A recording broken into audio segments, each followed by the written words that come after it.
There's one character from The Lion King whose absence from the sequel has sparked a lot of questions, and that character is Sarabi. Simba's strong and wise mother, who played such a pivotal role in the original movie, is nowhere to be found in The Lion King 2. So what happened to Sarabi? Was her absence simply a storytelling choice, or could there be a more complicated and even darker reason for her disappearance? Let's dig deeper. To understand why Sarabi's absence in The Lion King 2 is such a big deal, we first need to look at how important she was in the original film. Sarabi was more than just Simba's mother. She was the strong, unshakable matriarch of the Pride Lands. After Mufasa's tragic death, Sarabi stood firm against Scar's attempts to control the Pride. She was a symbol of resilience, wisdom, and dignity, maintaining the Pride's strength in a time of crisis.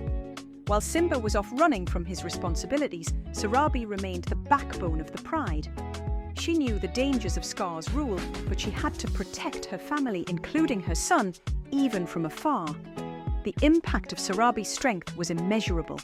Her role wasn't just to be a mother to Simba, but to guide and hold the Pride together in a fractured time.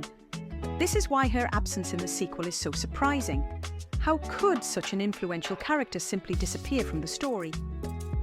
So, what happened to Sarabi in The Lion King 2? In short, the film didn't give us an answer. In fact, Sarabi is never even mentioned. While Nala, Simba's queen, is there to support Simba, Sarabi's absence is stark. The creators of The Lion King 2 did explain this decision. They felt that Nala could essentially take on the same maternal role that Sarabi once held in the first film. Nala was Simba's partner and the mother of their cubs, so it made sense for her to step into that position. But that explanation doesn't really satisfy everyone. There was another, more tragic reason for Sarabi's disappearance. Sarabi's original voice actor, Madge Sinclair, passed away in 1995, just a few years before The Lion King 2 was released. While Disney didn't want to replace such a beloved actress, it's possible that the filmmakers felt they could not carry Sarabi's legacy forward in the same way without her. This could have left Sarabi with no real place in the sequel storyline, as her role was already somewhat fulfilled by Nala. But where things really get interesting is when we look at the fan theories surrounding Sarabi's fate. Many fans weren't content with the official explanation that Sarabi's absence was simply due to Nala stepping up. Some fans have proposed a much darker theory that Sarabi may have actually been banished by Simba after he took the throne.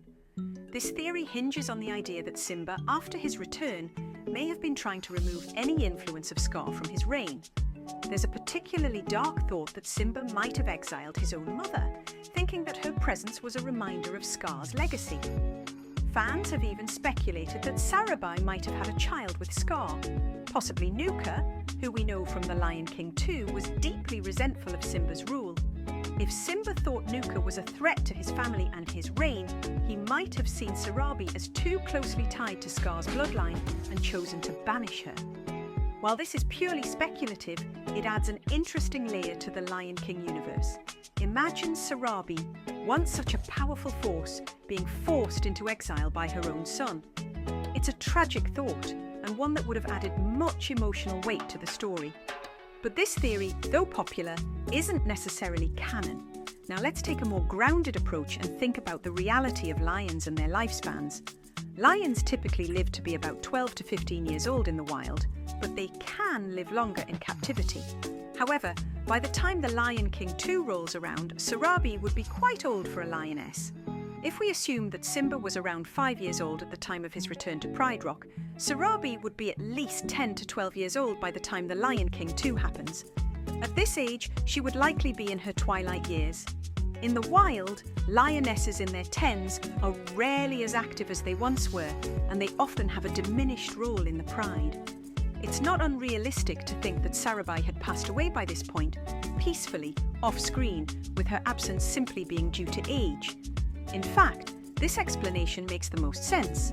While it would have been nice to see Sarabi's character one more time, the truth is that the film's focus shifted to Simba and Nala, and the natural progression of time likely took Sarabi out of the picture. In a sense, it's a way of honouring her character's legacy by leaving her fate to our imaginations. Despite this logical explanation, there's still a strong sense of disappointment among fans.